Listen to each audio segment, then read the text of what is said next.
In early 1971, sometime in February or March in 1971, I was staying in a beach house of an Australian friend of mine near a small fisherman's village named Lorne, Victoria, Australia. His name is Dennis Kay. It was midsummer time, but I remember nothing about the climate in those days, while I was spending the last summer days swimming all day long with my friend in his beach house. The house is just by the side of a road named the Great Ocean Road, constructed by ex-soldiers after the World War I, and its memorial gate is there, about a few minutes' walk from the house. Today's story is about a very strange experience I had there with my friend while I was staying with him in Australia, though I knew nothing about it, and I even knew nothing about what it meant to us at that time. Or I never thought it was strange to us at that time when it happened to us. Here is a fact, only a fact I had experienced, about which I don't care at all how you may think about it. One day in the late morning, or it was our custom to get up late every day at around 8 or 9 o'clock, and then I just think it was around that time on that day too when we got up as usual, since we are very lazy boys, doing nothing much but sleeping, talking, drinking, and swimming, and so often we made short trips around the beach house. In most cases, that small fisherman's town, Lorne, is the most comfortable place to visit for small lunch. There were several bars and milk bars there, and often some other friends from Melbourne University came to meet us there. After we had a late breakfast, my friend and I left the beach house with a basket full of some food and fruits, most probably around 11 o'clock or so, at least before noon. I don't remember what time it was, but his mother prepared the lunch basket for us just for lunch. Anyway, we left the house before lunchtime. We drove a car south down to Lorne and Apollo Bay, which is another one of the largest towns on the beach. Then we got there at a spot near Cape Otway, and then we drove a car into the bush near the road, and we had a late lunch sitting on a bonnet of the car. I am not sure what time it was, but here I can just say that we had our late lunch in the afternoon. One thing I remember is that we met a guy in Australia, they say a bloke, in Lorne on the way to Cape Otway, and talked with him for a while. He was an artist, and he showed some paintings he painted, but not for such a long time. He was different, and not at all friendly to us, as usual, for such an artist. The distance between the beach house of my friend to Lorne is much less than half an hour or so, and about 65 kilometers to Cape Otway, or I may say less than 2-hour drive by car.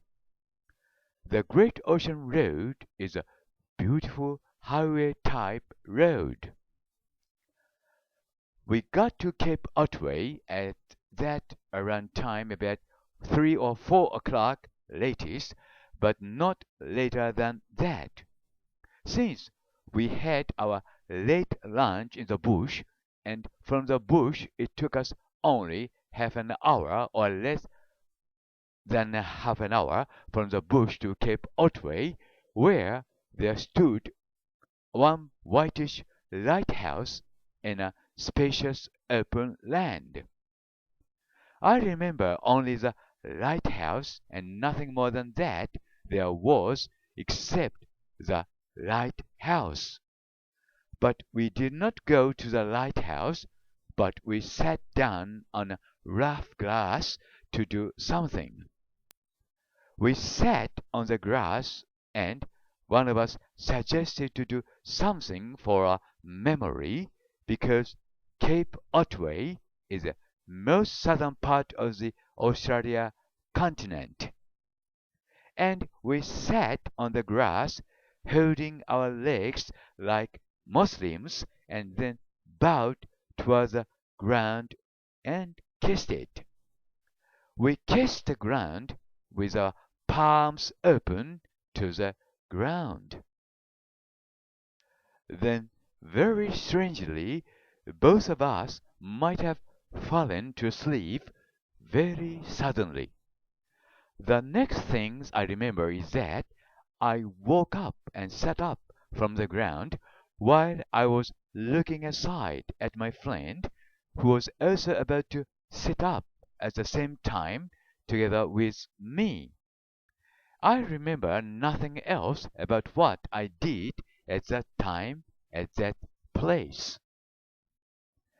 I was very talkative boy, while my friend is very quiet, on the contrary, in a sense, and then we started driving back home toward Apollo Bay.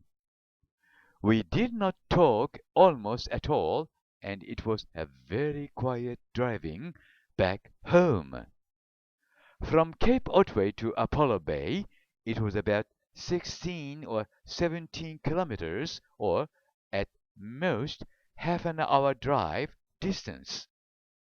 When we arrived at Apollo Bay, we felt very hungry and dropped at a restaurant on the street where we had pizza.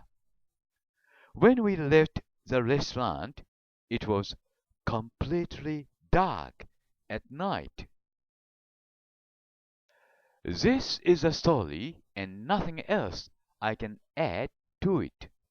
Then after a week or so, I was in a bed in a room of my friend's house in Geelong, the biggest city after Melbourne in Victoria, Australia. It was before midnight, and I started talking with my friend like this way. Dennis, don't you think it strange that we had our lunch on that day somewhere in the bush near the Cape Otway? I mean, don't you think that it is strange that it was dark at night when we left the restaurant in Apollo Bay after having some pizza? It was almost 7 o'clock in the evening, I guess. Then just think that we slept on the rough glass at least for a few hours before we got up. It was a hot summer day, and then how could we sleep on the grass? We got to Cape Otway at around 3 or 4 latest on that day, and it took only half an hour from Cape Otway to Apollo Bay, or less than that, or I may say earlier than 3 o'clock, though I ain't sure. We did nothing else but walked around there for some time and kissed the ground there like Muslims. That is all we did, and we came back home toward Apollo Bay. Why was it so dark, dark enough when we left the restaurant?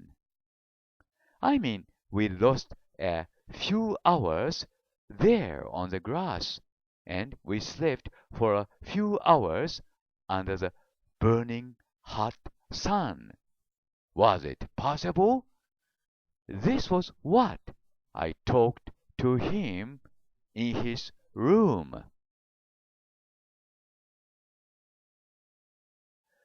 Dennis was there on his bed and nodding, sometimes without saying anything. I promise you, we knew nothing about the aliens' abduction in those days, but after 10 years or so, I knew about it under the name of abduction. They said some people were abducted by aliens for some purpose and for some reason. Were we abducted on that day at Cape Otway? Dennis has visited Japan so often after that, and sometimes we talked about the day at Cape Otway with that strange experience.